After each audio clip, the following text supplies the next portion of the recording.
ఆంధ్రప్రదేశ్ ప్రభుత్వం ఎస్సీ వర్గీకరణకు ఆమోదం తెలిపింది. ఈ విషయం కూడా అందరికీ తెలిసిందే. అయితే తాజాగా ఎవరైతే ఈ యొక్క ఎస్సీ వర్గీకరణకు సంబంధించి ఈ యొక్క ఉద్యమానికి దశాబ్దాలుగా నాయకత్వం వహించారో మందకృష్ణ మాదిగ గారు, చంద్రబాబు నాయుడు గారు కూడా ఈ యొక్క పోరాటంలో కీలక వ్యక్తిగా పనిచేశారు. మొదటి నుంచి మాకు ఆయనకు సపోర్ట్ ఉందని చెప్పేసి చెప్పుకుంటూ వచ్చారు. అసలు ఎస్సీ వర్గీకరణ సంబంధించి ఈరోజు ఆ ఎస్సీ వర్గీకరణ అమలు అవడంలో చంద్రబాబు నాయుడు గారి పాత్ర ఏంటి, ఇవన్నీ కూడా పూర్తి విషయాలు తెలుసుకుందాం. ప్రస్తుతం మనతో ఉన్నారు డాక్టర్ భరత్ రెడ్డి గారు, సీనియర్ జర్నలిస్ట్. సో నమస్కారం అండి. నమస్తే అండి. ఎస్సీ వర్గీకరణ గత దశాబ్దాలుగా మనం చూస్తున్నాం. మందకృష్ణ మాదిగ గారి నేతృత్వంలో ఈ యొక్క ఉద్యమంలాగా నడుచుకుంటూ వస్తుంది. దీన్ని కొంతమంది వ్యతిరేకించారు, కొంతమంది ఆమోదించారు. హైకోర్టులో పిటిషన్లు, సుప్రీంకోర్టులో చాలా పెద్ద వివాదమే నడిచింది. ఎట్టకేలకు దీన్ని సుప్రీంకోర్టు ఆమోదయోగ్యంగా అన్ని రాష్ట్రాలు అమలు చేయాలని చెప్పేసి తీర్పునిచ్చింది. అందులో భాగంగా ఆంధ్రప్రదేశ్ రాష్ట్ర ప్రభుత్వం తాజాగా ఎస్సీ వర్గీకరణకు ఒక కమిషన్ ఏర్పాటు చేసి ఆ కమిషన్ ఇచ్చినటువంటి నివేదిక ఏదైతే ఉందో దాని అనుగుణంగా చేసుకొని మొత్తానికి ఆమోదించారు. దీంట్లో చంద్రబాబు నాయుడు గారి పాత్ర చాలా ఉందని చెప్పేసి నిన్న రోజున మందకృష్ణ మాదిగ గారు 2-3 రోజుల క్రితం ఎవరైతే పవన్ కళ్యాణ్ గారు ఉప ముఖ్యమంత్రి గారు చెప్పుకుంటూ వచ్చారు. నిజంగా చంద్రబాబు నాయుడు గారి పాత్ర ఏంటంటారు దీంట్లో? మీరు చెప్పినట్టుగా ఇది ఒక 3 దశాబ్దాల పాటు నుంచి నడుస్తున్న ఉద్యమం. మాదిగ రిజర్వేషన్కి సంబంధించి ఒక ఉద్యమం అనేది సుదీర్ఘకాలం, చాలా కాలం నుంచి నడుస్తున్న ఉద్యమానికి సుప్రీంకోర్టు ఒక ఫుల్ స్టాప్ చెప్పడం జరిగింది.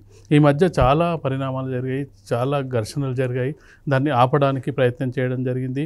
అక్కడ వర్గీకరణని మనం ఒకసారి నిశ్చితంగా పరిశీలించినట్టయితే మొత్తం మాదిగ మాలలతో పాటు 59 ఉపకులాలు ఉంటాయి, చిన్న చిన్న కులాలు ఉంటాయి. మేజర్ కులాలు అక్కడ ఏంటంటే మాదిగ, మాల. అందులో కూడా మాదిగ కులస్తులు ఉమ్మడి రాష్ట్రంలో ఎక్కువగా ఉంటారు. వాళ్ళ ఆర్గ్యుమెంట్ ఏంటంటే వస్తున్న రిజర్వేషన్లలో పూర్తి వాటాను మాల సామాజిక వర్గం వాళ్ళే పొందుతున్నారు. వాళ్ళు మొదటి నుంచి కూడా బలంగా ఉన్నారు, రాజకీయంగా, ఆర్థికంగా, సామాజికంగా బలమైన వర్గం. కాబట్టి ఈ వచ్చే రిజర్వేషన్ల ఫలాలు కూడా వాళ్ళే అందుకుంటున్నారు. అందుకని చెప్పి వర్గీకరణ చేసి మాలలకు వేరుగా, మాదికలకు వేరుగా ఉపకులాలుగా విభజించాలని చెప్పి వాళ్ళు 30 ఏళ్ళ నుంచి పోరాటం చేస్తున్నారు. అయితే ఇప్పుడు సుప్రీంకోర్టు తీర్పుతో అది తెరపడింది. పార్లమెంట్ చట్టం చేస్తే అది అన్ని రాష్ట్రాల్లో ఇంప్లిమెంట్ చేయాల్సిన అవసరం ఉంటుంది. అయితే మనం దీనికంటే ముందు ఒక్కసారి మనం గమనించినట్టయితే ఈ 1990 ఆ కాలంలో మందకృష్ణ మాదిగ ప్రారంభించడం జరిగింది ఈ పోరాటాన్ని.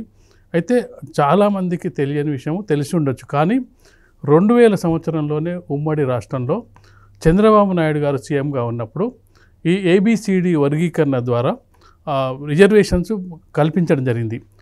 ఏబిసిడి వర్గీకరణ ఇప్పుడు మన తెలంగాణ ప్రభుత్వం కేవలం 3 కేటగిరీలో విభజించడం జరిగింది, కానీ ఏబిసిడి వర్గీకరణ ద్వారా అప్పుడే చేయడం జరిగింది. అయితే అప్పుడున్న మాల సామాజిక వర్గానికి చెందిన నేతలు కానీ, లీడర్లు కానీ వాళ్ళంతా సుప్రీంకోర్టు తలుపు తట్టడం జరిగింది. ఒక 2 సంవత్సరాల పైకాలమే ఇక్కడ వర్గీకరణ అమలైంది. అంటే వర్గీకరణ అమలు చేసిన మొదటి రాష్ట్రంగా, మొదటి ముఖ్యమంత్రిగా చంద్రబాబు నాయుడు గారికి ఆల్రెడీ రికార్డు ఉంది. ఆ సమయంలోనే చాలామంది మాదిగ సామాజిక వర్గానికి చెందిన వాళ్ళు ఉద్యోగాలు కూడా పొందడం జరిగింది. వాళ్ళు చెప్పిన వాదన ఏంటంటే 70 ఏళ్ళ కాలంలో టోటల్గా అమలయ్యేటప్పటికీ అంతకుముందు ఎన్ని ఉద్యోగాలు పొందగలిగామో మాదిగ సామాజిక వర్గం వాళ్ళం, ఈ 2 సంవత్సరాల కాలంలో అన్ని ఉద్యోగాలు పొందగలిగాము, అంత మాకు న్యాయం జరిగింది అని చెప్పుకోవడం జరిగింది. దానికి పూర్తిగా అప్పుడు రాష్ట్ర అసెంబ్లీ తీర్మానం ఆధారంగా రాష్ట్ర ప్రభుత్వం స్వయంగా టేకప్ చేసి దాన్ని ఏబిసిడి వర్గీకరణ చేయడం జరిగింది. సుప్రీంకోర్టుకు వెళ్ళిన మాల నాయకులకు అనుకూలంగా తీర్పు రావడం జరిగింది. ఇది పార్లమెంటు చట్టం ద్వారానే చేయాలి, రాష్ట్ర అసెంబ్లీలు చేసుకోవడానికి వీలు లేదని చెప్పి అది కొట్టివేయడం జరిగింది. అక్కడి నుంచి రిజర్వేషన్స్ ఆగిపోయినాయి. ఏబిసిడి వర్గీకరణ అప్పటి వరకు ఉన్న ఉద్యోగస్తులందరూ కూడా వాళ్ళు జాయిన్ అయ్యారు. వాళ్ళు ఇప్పుడున్న మనం చూసుకున్నట్టయితే ఆర్ట్స్ కాలేజ్ ప్రిన్సిపల్గా ఉన్న కాసిం అని ప్రొఫెసర్ గారు జాయిన్ అవ్వడం జరిగింది. ఇప్పుడు ఆయన ఆర్ట్స్ కాలేజ్ ప్రిన్సిపల్. ఆయన కూడా ఎప్పుడైతే వాళ్ళకి రిజర్వేషన్ కల్పించారో ఆ హయాంలోనే ఆయన చేరడం జరిగింది. అప్పటి నుంచి ఇంకా ఉద్యమం నడుస్తుంది. ఒకసారి రిజర్వేషన్స్ వాళ్ళు పొందిన తర్వాత తీసేసేటప్పటికి వాళ్ళకి ఉద్యమం మరింత పెద్ద ఎత్తున రావడం జరిగింది. దాంతో యూపీఏ ప్రభుత్వం వచ్చిన తర్వాత ఈ ఉద్యమాన్ని దృష్టిలో పెట్టుకొని ఒక ఉషా మెహ్రా కమిషన్ ఏర్పాటు చేయడం జరిగింది. అసలు దేశంలో ఎస్సీ ఎస్టీల ఉపకులాలు ఏంటి, వాటి పరిస్థితి ఏంటి, ఉన్న వాళ్ళ దాంట్లో ఎవరు అధికంగా ఉన్నారు, ఎవరు ఆర్థికంగా బాగున్నారు, ఎవరు బాగాలేరు, ఉద్యోగంలో ఎవరు ఎక్కువ లబ్ధి పొందుతున్నారు, పొందలేని వాళ్ళు ఎవరు అనేది, అంటే ఒక్కొక్క రాష్ట్రంలో ఒక్కొక్క సామాజిక వర్గాల పేర్లు డిఫరెంట్ ఉంటాయి. మన దగ్గర ఉమ్మడి రాష్ట్రంలో మాదిగా ఉంటే మిగతా రాష్ట్రంలో మిగతా వేరు వేరు పేర్లతో ఉంటారు. అయితే ఉషా మెహ్రా కమిషన్ వేసినప్పటికీ యూపీఏ హయాంలో అది బయటికి రాలేదు. అది అక్కడితో ఆగిపోయింది. దానికి ఈ మందకృష్ణ మాదిగ గారు చెప్పే కారణం ఏంటంటే ఇన్ఫ్లుయెన్స్ మాల నాయకులు ఉండడం వల్ల ఆ కమిషన్ నివేదిక బయటికి రాలేదని చెప్పడం జరిగింది. అయితే ఇక్కడ మనకు ఏంటంటే చివరికి అది సుప్రీంకోర్టుకు వెళ్ళడం జరిగింది. సుప్రీంకోర్టు గత ఆగస్టులో అనుకూలమైన తీర్పు ఇవ్వడం జరిగింది. మాదిగలకు రిజర్వేషన్లు ఇవ్వడం సబబే. అందులో వర్గీకరణ ఏబీసీ అంటే వర్గీకరణ అనే దాన్ని వాళ్ళు ఏం రిస్ట్రిక్షన్స్ పెట్టలేదు, వర్గీకరించి వాళ్ళకు రిజర్వేషన్స్ ఇవ్వడం సబబే అని చెప్పింది. అయితే ఇక్కడ తెలంగాణ అసెంబ్లీలో ఒక తీర్పు వచ్చిన వెంటనే మేము మొదటి రాష్ట్రంగా అమలు చేస్తామని చెప్పి సీఎం రేవంత్ రెడ్డి గారు ప్రకటించడం జరిగింది. ఇక్కడ ఏబీసీ అనే 3 ఒక కమిషన్ వేయడం జరిగింది. ఆ కమిషన్ ద్వారా ఏబీసీ 3 ఉపకులాలుగా విభజించి ఒక దాంట్లో మాలలని, మరొక దాంట్లో మాదిగలను, అట్లా డివైడ్ 59 కులాలను చేర్చడం జరిగింది. అయితే ఇప్పుడు గతంలో అనుభవించిర్రు మాదిగలు కాబట్టి చంద్రబాబు నాయుడు మీద గతం నుంచి కూడా చంద్రబాబు నాయుడు గారి మీద మాదిగలకు ఒక పాజిటివ్నెస్ ఉంది. ఎందుకంటే 2 సంవత్సరాలు వాళ్ళ ఫలాలు అనుభవించారు కాబట్టి ఆ పాజిటివ్నెస్ ఉంది.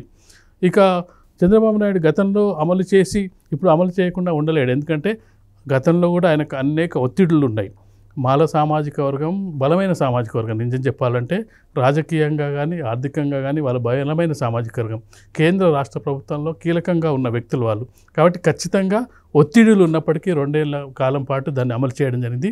ఇప్పుడు మరో కమిషన్ వేయడం ద్వారా ఆంధ్రప్రదేశ్లో ఏదైతే వర్గీకరణ చేయడానికి మార్గం సుగమం చేశాడో ఆ విషయాన్ని మందకృష్ణ మాదిగ గారు చాలాసార్లు ఒప్పుకోవడం జరిగింది. మేము ఈరోజు ఇంత ఉద్యమం నడుస్తుందంటే చంద్రబాబు నాయుడు చలవే, చంద్రబాబు నాయుడు చొరవ ఒకసారి చేసి చూపించాడు, అది చేయడం అసాధ్యం కాదనే విషయాన్ని చాలాసార్లు పదే చెప్పడం జరిగింది. చాలా సందర్భాల్లో రేవంత్ రెడ్డి గారు చేస్తారో లేదో అనుమానాన్ని వ్యక్తం చేసిన మందకృష్ణ మాదిగ గారు చంద్రబాబు నాయుడు విషయంలో ఖచ్చితంగా అమలు చేసి తీరుతాడని చెప్పి చాలా సందర్భంలో చెప్పడం జరిగింది. ఆ విధంగానే ఒక కమిషన్ రిపోర్ట్ ద్వారా వాళ్ళు చేయడం జరిగింది. ఇక పార్లమెంటులో ఏ విధంగా చట్టం చేస్తారనేది మనం చూడాల్సిన అంశంగా కనిపిస్తుంది. ఓకే సార్, ఇక్కడ ఇంకోటి ఏంటంటే అంటే గత ప్రభుత్వం ఎవరైతే ఉన్నారో జగన్మోహన్ రెడ్డి గారి హయాంలో ఈ ఎస్సీ వర్గీకరణకు సంబంధించి కానీ వాళ్ళ అభిప్రాయాన్ని ఎప్పుడు కూడా చెప్పినటువంటి దాఖలు లేవు. తాజాగా ఎస్సీ వర్గీకరణ ఏర్పాటు అయినటువంటి పరిస్థితుల్లో కూడా వాళ్ళ అభిప్రాయం ఇప్పటికీ చెప్పలేదు. అంటే వాళ్ళ స్టాండ్ ఏమై ఉంటుందంటారు? అంటే జనరల్గా ఎస్సీ వర్గీకరణ విషయంలో చాలామంది భయపడేది ఏంటంటే మాలలకు భయపడుతుంటారు. మాలలు ఆర్థికంగా, సామాజికంగా, రాజకీయ పరంగా ఉన్నత స్థాయిలో ఉన్న వ్యక్తులు. అంటే వాళ్ళు ఇన్ఫ్లుయెన్స్ చేయగలిగే శక్తి ఉంది. ఒక రాష్ట్రంలో కాదు కేంద్రంలో కూడా ఇన్ఫ్లుయెన్స్ చేయగలిగే వ్యక్తులు. మనం ఎందుకు చూసుకున్నట్టయితే ఇక్కడ మనకు వెంకటస్వామి ఫ్యామిలీ ఉంది.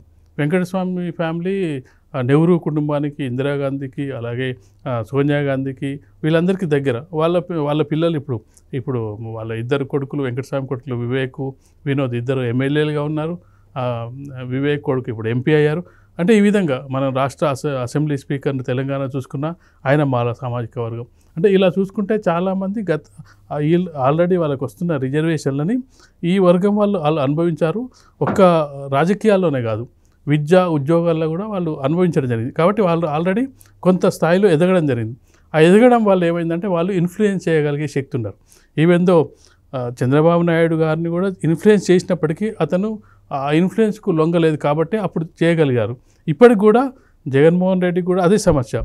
జగన్మోహన్ రెడ్డికి అంటే కొంత ఆంధ్రప్రదేశ్లో మనం చూసుకున్నట్టయితే మాల సామాజిక వర్గానికి చెందిన వాళ్ళు ఎక్కువ మంది క్రిస్టియానిటీ తీసుకున్న వాళ్ళు ఉన్నారు. ఆ క్రిస్టియానిటీ తీసుకోవడం వల్ల ఏంటంటే కొంత జగన్మోహన్ రెడ్డి కూడా అంటే రెడ్డి అయినప్పటికీ క్రిస్టియన్లో మారడం వల్ల ఆ ఇదితోటి ఏంటంటే మాదిగ సామాజిక వర్గానికి సంబంధించి అలాగే ఈ వర్గీకరణకు సంబంధించి మద్దతు తెలిపే అవకాశాలు చాలా తక్కువ ఉన్నాయి. ఆ విషయంలో వాళ్ళు ఎప్పుడు కూడా నోరు మెదిపిన సందర్భం లేదు.